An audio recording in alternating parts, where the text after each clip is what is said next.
This is the Own It Show, where we tell stories of how everyday people made ownership theirs to create extraordinary success. Hey, everybody, welcome back to the Own It Show. I'm Justin. And I'm Elise. Welcome to the show. And today it's really exciting that we get to feature our first full-time coach. Mm-hmm. And to be honest, it's somebody that I've had a relationship with for a long time and seen him in a multitude of different fields, excelling at his craft at the highest level. And it's always impressive seeing people who have made it to the highest level. I remember golfing with a golfer from the PGA Tour, and just him being able to pick his shots and say, hey, I need a 9-iron, and place it 2 feet within the cup. And working with NFL athletes, you're able to see a quarterback say, I'm going to hit this spot and be able to do it, or an NHL athlete and be able to do it. And it's no different than those people that train those individuals. And Pratik has been able to do that to a T, and just thinks, operates, and behaves on a whole different level. And when you're working with these types of people, it's awesome just to be in their aura, and which quite frankly is why he's our director of outer energy. And so it's exciting to now expose you, our audience, our listeners, to a man that really lives in ownership and has been able to take ownership of his life and now direct it in the way that he wants. And so without further ado, Pratik, it's so exciting to have you on our show. And I love that we're not only having you a part of Own It, but also doing life together as well. No, thanks for having me. And I'm definitely excited, with this new transition and getting a chance to work closely with both of you, because I think there's so many amazing opportunities out there for all of us. Pratik, kind of give our audience a little background into you and how you got to the NFL, the times that you spent there, what that journey was like for you, and why the NFL was where you wanted to be. Yeah, I was fortunate enough to get a chance to really fall in love with nutrition and exercise in high school, doing my own body transformation. And that's when I knew I had to work in health and fitness and exercise in some capacity. I didn't know exactly that I'd end up in the NFL, but things just kind of snowballed, and I just took whatever opportunity that I had in front of me. So once I left my undergrad at K-State and went to pursue my dietetic internship to learn more about, assessing, integrating everything nutrition-wise from an evidence-based practitioner standpoint, I was able to become a dietitian. And I knew I wanted to work in an athletic space or with active individuals, because that's what I really resonated with. And from there, I had opportunities to shadow and learn and volunteer under a handful of dietitians that were working in college sports, that were working in pro sport, whether it was NFL, whether it was MLB, and knew that that was exactly what I wanted to do because I felt at home there. And so I had an opportunity to go back to K-State to get my master's, and I started working with the men's basketball team there, which was very eye-opening because, as a young practitioner, I'm like, okay, nutrition is going to save the world. It's going to help them in all these different areas. And then you get a chance to actually work with them and learn about, this is what they go through on a daily basis. This is what's important to them. Like, yeah, they'll nod their head and say, cool, nutrition's great. I want to gain weight. I want to gain muscle mass. I want to lean out, this and that. But that's not exactly what they show within their actions, because it hasn't been prioritized. So it's like, okay, that was a really good learning experience to know that if I want to be effective, I really have to develop this relationship and get to know them and figure out what makes them tick. How can I integrate what I'm trying to help coach them through and make it a priority to help them achieve their goals? So that was a great experience. From there, I went on to work at Michigan State, where I worked really closely with the football team, the men's and women's basketball teams, with the hockey team there, and had a chance to coach youth athletes in the mid-Michigan area. So it was really looking at this holistic lens. So it wasn't just focusing on nutrition, which is important, but it was also, okay, we need to deal with mental skills. We need to teach them about hydration. We need to teach them about, speed development, power development, and then put all of these different things together because they're very much connected. And from there, I had an opportunity to, take my hand at a leadership position at the University of Oregon. So now I was in charge of a department. It was sports nutrition, but integrated very closely with sports science, sports medicine. So now I'm getting a chance to really look at data and metrics and how do we make sense of all these different things that we're assessing from these athletes and taking all these measures and really making them actionable, because we're asking them to do these things every single day. And that was a very eye-opening experience, because then it allowed me to really start connecting a lot of the dots with where nutrition had a strong interplay.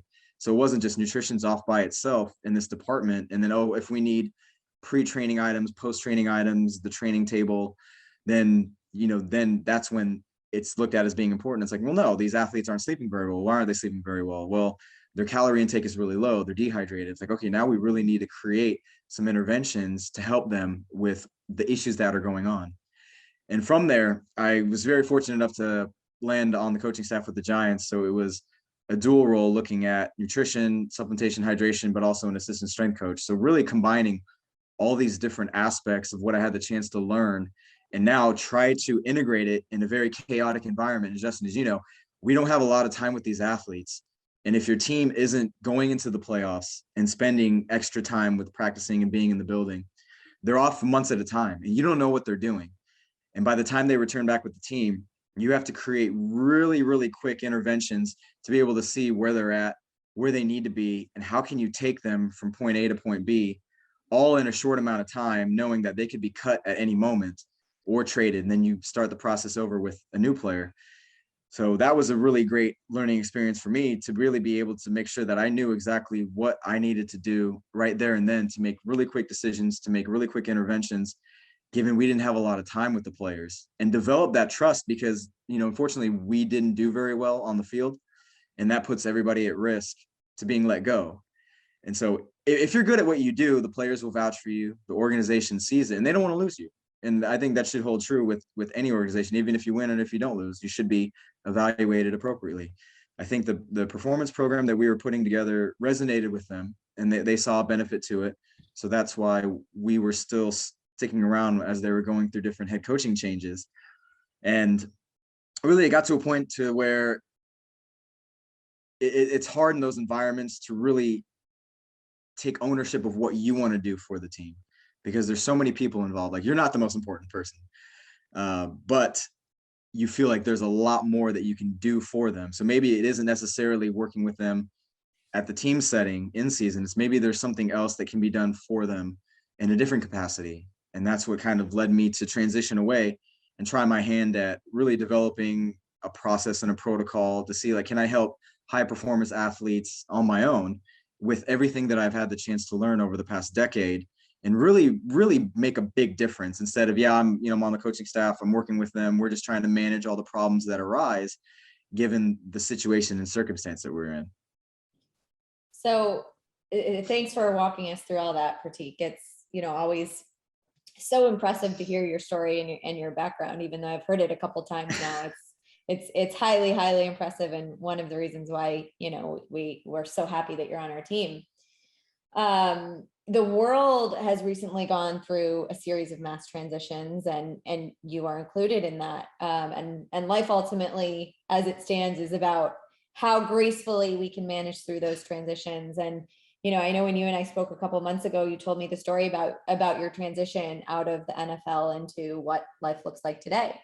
So I would love if you could walk the listeners through, tell them that story about what that shift for you looked like, not only the details of it, but also how that affected you mentally, and kind of what your mindset was going through that. Yeah. It wasn't something that just happened automatically. It was, a few things over a year or two that really started to resonate more with me. I think one of the biggest things was not really feeling I had the opportunity to, visit family members and friends, because, when you're coaching, when you're in that space, you dedicate yourself to the team, to the players, because that's just the price for admission to work at that level, and even the college level too. And the kind of like slap in the face is, well, I'm not a big contributor to wins and losses. So do I need to be there every single day for 12 to 16 hours a day, trying to come up with different creative solutions, be there for the players before, during, and after they leave the facility, and knowing, like, is this what I want to do for the next 20 to 30 years, if I even have that opportunity, because of the volatility of the NFL. I mean, even today you see that they've let go of some GMs, some head coaches. I actually have friends that were part of those staffs, and I was talking to them like, okay, let's figure out what potentially could be the next step. If I know of any openings, then I'm going to try to, get your name out there.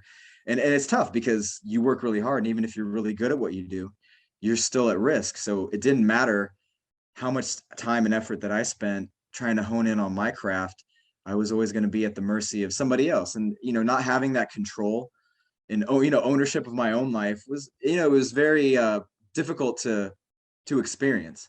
Mhm. And then not being able to feel like I'm really contributing positively to what I feel like I can do definitely didn't sit right with me.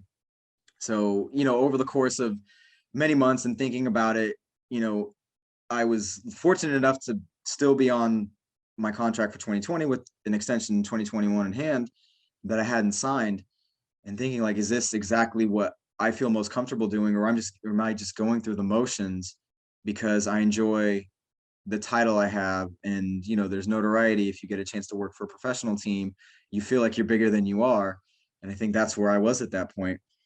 So making that decision was very tough because I didn't necessarily have a plan in place. It was one of those gut feelings that just said like, hey, this is what you need to do right now. And luckily, my previous gut feelings never failed me. So I just went with it. So, I left the team at the end of training camp last year and was, going through the sale of the house, trying to figure out, hey, what are the next steps? Enjoying that freedom of like, hey, you don't have to be at the facility at 4 a.m. getting everything prepped and ready. You don't have to stay till this time at the end. It's like, well, the whole world is your oyster. If you want to go drive to Kansas or drive to Indianapolis or take a flight to Texas or wherever, you can do that. And I didn't necessarily have that freedom before because I was so focused on trying to be the best that I could and advance in the career that I didn't know really anything different over the past decade besides like, hey, this is what we do in winter, this is what we do in the spring, this is what we do in the summer, and this is what we do in the fall. So I was so programmed that way. I had to kind of get myself out of that mindset to say, okay, like, who am I at the core? Like, what is my personality outside of being a coach or somebody associated with the team? So that was something that I had to figure out on my own over the course of, the early part of 2020. And it was difficult because you always weigh that decision like, hey, did I make the right decision? Because once you step away from something like that, it's not easy to get back in if there are those opportunities. What And then did you you go through the things like, well, am I going to run out of money? And do I have to move back home? Or my parents going to think I'm a disappointment? Growing up in an Indian family, that's a very strong thing, the parent offspring relationship of respect and things of that nature. But in my head, I just said, look, it's going to be tough at first because I haven't figured out the next step and I might not know it for 6 months or a year. But if I kind of just continue doing the things that I feel like I'm good at, helping people that I can within my reach and network, maybe something will kind of just like ring or a light will just take on. And fortunately, like as time passed, I started getting in a really good groove of, working with people one-on-one, like creating educational materials, like helping others around me. And that's what felt good to me, of being able to share the things that I've learned. And then it just so happened like we had the chance to connect, a few months ago. And it's like, okay, our stories and our paths are very much intertwined and there's a lot of synergy there. Like this could definitely be the right next step in a big, big deal. Mhm. No, and I mean, we're just so excited that that's how that panned out. And we talk here often about how everything happens for a reason and that you're aligned with God's timing and whatever that is for you and whatever that becomes for you. And it's the ownership mindset as well. I mean, you kind of outlined it where it's, you follow your intuition, which was to make a big shift. And then you trust yourself and you trust the universe or God, whatever it is around you to give you what it is you need. And essentially it was probably a needle in a haystack number of chances that we could get connected and meet each other. Yet we did. And what did you find about yourself as you went through that process, Pratik? As you started spending more time alone with yourself in those feelings as you left? Yeah, I think it was more so just discovering exactly who I am at the core. What am I good at? What am I not good at? And where do I see myself going? As opposed to, beating myself up for, you haven't, found out what you're going to be doing for the rest of your life. And, most of us don't necessarily know that for sure, but we're just taking the next step, which feels like it's the right thing to do. And I think more often than not, it was trying to figure out like, okay, what is my purpose and how can I serve it? And working backwards to say like, what brings me joy? What am I good at? What do people ask me about? And what do I feel like I can bring to the table that's unique and different than everybody else out there, given the experiences that I've had? Because everybody has a unique story and should share that and should tell their side of things, because it's interesting when you learn more about somebody, you feel connected to them, but you also realize like, okay, people struggle at the same level and have the same fears and the same anxieties. Sometimes, you know, they're vocal about it. They can share that information. A lot of people compartmentalize it. And I was pretty open with, you know, the friends that I've been around about, yeah, you know, it's tough right now, but I'm going to keep searching and taking care of myself. I think the biggest thing that really helped me through a lot of this, knowing that I still had a lot of anxiety about not knowing what the next step was, is I still stayed true to working out, and I really prioritized like sleep and nutrition, because those are the things that I'm very comfortable and I know. But the whole spiritual side was the one part of me that I didn't necessarily know. And that's what I needed to take time out and seek. And I think that's what I learned most about this past year was I have a clear idea of where I can really push myself. I have an idea of what my purpose is. Now I want to be able to share that with others, because I think there's a lot of value that can be brought to the table there. Speaking my language, what is it that you came up with as your purpose? I think to be able to help people in some capacity with health and fitness. So it doesn't necessarily have to just be athletes. It could be those that are high performers, those that need somebody to coach and guide them along the way, but not limited specifically just to, well, I'm going to give you a meal plan. I'm going to teach you about nutrition, because, you know, having the experiences that I've had and knowing how everything health-wise is very much interconnected. If you look at things holistically and you try to address them as such and really put yourself in other people's shoes and understand like this is their world, this is their environment, and really help them see that and help them navigate that. Because that was something I did for myself, you know, starting in 2019. I started taking really deep dives and learning more about sleep, stress management, because, you know, the workouts, you know, that's easy to me. Doing nutrition and learning about that stuff, that's easy to me. But I think there's other main areas that were kind of holding me back that didn't allow me to really flourish and progress. And so after that, I started addressing a lot of different areas in my life aside from nutrition and exercise. And like, it just changed my mindset. It changed the way I felt. And it was like one of those like aha moments. Like, I can't believe I haven't been doing this the whole time. Like, I want everybody to feel the same way, or try to learn how to help people get to that level too. As you sit back and you look at this, and obviously having these two points of reference now, it's like, it's everything that happened before you left the NFL and then everything after you left the NFL. It's like there's that fork in the road, and that's quite frankly what we call it. Right, it's what we call that ownership moment. Yeah. And where everybody has one, everybody has more than one. Actually, you have multiple events like that in your life. Stepping back and looking at it now, what is the biggest difference between the way in which you show up today versus the way that you showed up when you were in the NFL doing everything that you were doing there? I think now I'm just much more mindful about all the different things that are around me. You know, working in the sports setting, as you know, it's very tunnel vision. You have a very fixed focus. It's hard to kind of step back and see the entire picture, evaluate yourself, critique yourself, really be hard on yourself in a good way, to where making mistakes, working with the team is more detrimental, even though it should be seen as an opportunity to learn and grow. As opposed to now, I expect it. I don't try to aim for perfection. I try to aim more for action and doing, and say, okay, if I make a mistake, I'm going to look at it and say, okay, I now know what to do and I know what not to do.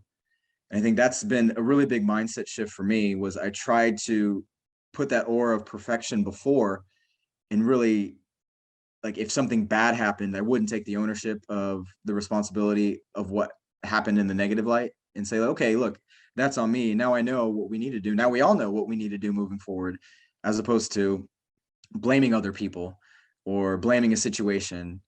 But now it's a lot different. It's more so like not worrying about the fear of being called out for doing something wrong or failing. It's more of, I expect it and I don't try to chase the perfection aspect of it. It's more of the doing and then reflecting and saying like, okay, how can I do this better even next time? Because when you're off on your own or you're building a company, you're starting entrepreneurship, like you can't wait until everything's perfect. And I learned that from the first half of last year. I tried to make sure everything was right. Oh, I'm not ready to launch this or I'm not ready to do that. I'd have the right materials in hand. And then I think something they just said, just do it. What are you waiting for? You have nothing else that's preventing you from doing this. And I think I've learned a lot from that, knowing that every successive client or every successive, project or moment was going to be better, but I just had to like just start and get it out of the way, so to speak. And I love that component to it, because even with what I'm hearing, what you say is that when you were in the NFL and working in athletics, there was a lack of awareness, or there was less awareness of what was going on around you, situations you were in, the way you were acting, and it was all about perfection. And it was about doing things to the nth degree with, quite frankly, a scarcity mindset of, am I going to get fired? Do I have to do this so that like I'm not expendable? I have to find value in me every single day, rather than just knowing that you are valuable, that you do have a talent, you do have something to bring. You can serve in multiple lanes. You can transfer lanes to and fro, and quite frankly, probably get a better outcome, even if there was some failures along the way, or what we call learning opportunities. You only win or you learn, that's it. And the fact that you're doing that now allows you to serve at such a greater level, but also opportune, more fulfillment for you along the way. Yeah, I wish I would have had that mindset before, but again, I had to go through what I went through to be able to get to that point, and I'm happy it worked out that way. Absolutely. It takes experience, and it takes those types of situations to really be able to level you up. And what I'm curious to understand is what it takes. Absolutely, it takes a certain level of maturity to create that type of a mindset shift. And this is, something I always love really understanding about our podcast guests is, what is it within you? What quality was it within you that allowed you to pull this mindset shift off? Because again, it takes experience, it takes maturity, but it takes something else, and it's different for all of us, right? Like it's a little bit different for all of us in terms of what that is. But what was it within you that allowed you to really level this part of yourself up? I think it's interesting because early on in my career, I was very fortunate to be a part of, programs and teams that had a lot of success. And the double-sided blade to that is, when you're in a machine that works really well, you don't necessarily want to change things or rock the boat too much, because if you change something and you don't get the desired outcome, everybody's going to look at you and say, well, why did you change it? Even though you know that was the right thing to do. I think in those circumstances, you feel like you're more important than you actually are, and your contributions to the overall machine, or, the wins in the program, are magnified more than they actually should be. So the latter half of my career, like the past 5-6 years, I was a part of teams that unfortunately didn't meet those demands. Even though my role was increasing, my effectiveness and value was increasing, we just weren't necessarily seeing the product on the field that we wanted to see. And so with that just made me realize, like, look, I'm not as important as I think I am. I can do what I can only do within my circumstance and what I can control, which can be a lot of good things. But my main, I guess, quality of what I can bring to the table is something that's unique in this dual role capacity that isn't seen in a lot of places, that gain the trust of an organization. And the only way that I was able to get there was realizing that I'd made mistakes in the past, in the way that my mindset, the way that I was thinking, was more selfish and fixed than, growth and diverse. And getting to that point, kind of rock bottom, seeing other, coaches and individuals getting let go, and then me staying on board for whatever reason it was, kind of forced me to get out of my shell, to realize, like, hey, I'm in this moment. I'm very fortunate to be where I am. I don't want to have any regrets. So I want to work to the best of my ability, and not put any blame on anybody else but myself, because I'm in control of myself. Nobody else is. And I think that was something that really started shifting my mindset and the way I started to look at things. And looking back, I wish I would have done things differently, 5 years ago, 10 years ago, but I think that's good. I'm definitely not the same coach and practitioner that I was then. I'm definitely not the same person that I was a year ago. And I think that's good. I mean, that's what we should all strive and aim to be, but that's not very common in sports. There's just a lot of very similar status quo type deals that happen. And, it's just the funny part about that. Yeah. And you won't be the same person a year from now either.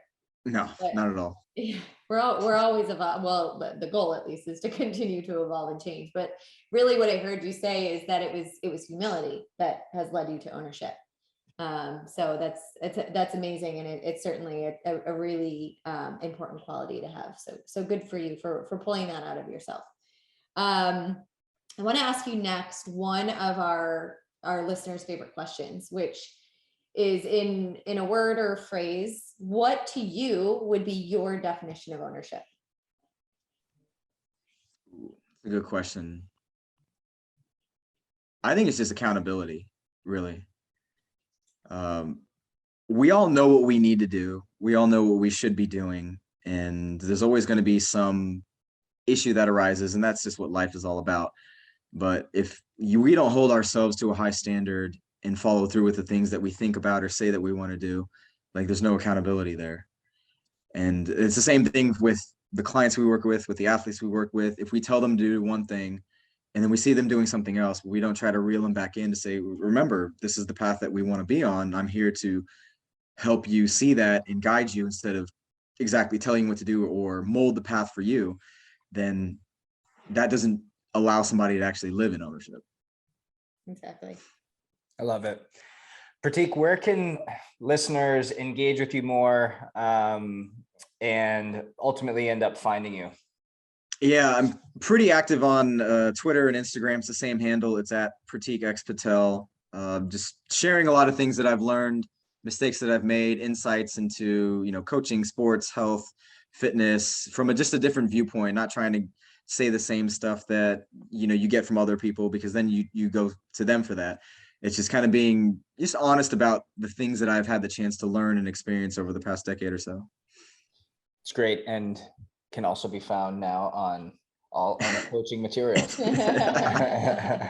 And so we can't be more excited to have you on board and to be operating with you and really building this out together. I mean, we've got now a team of 8 that we're really excited to carry this forward with and to be able to build and serve and transform lives together. And as you said, it comes down to understanding more about yourself, understanding the way in which we can serve, the way in which we can lead. There is no level of perfection, and that every version of us is like version 3.0, version 2 or 5.0, 8.0, 27.0. And there's an unlimited amount of iterations that we get over the course of this lifetime. And it becomes not just our choice, but it comes, quite frankly, a responsibility to continue to find new iterations of ourselves. And so the fact that we allow ourselves that freedom, we allow ourselves that choice, and we have the humility to lean into that is what allows us to truly find that next gear and that next level of success. Because everything we talk about here, success is different and it requires us to be different. So own your different. And we'll see you guys next week.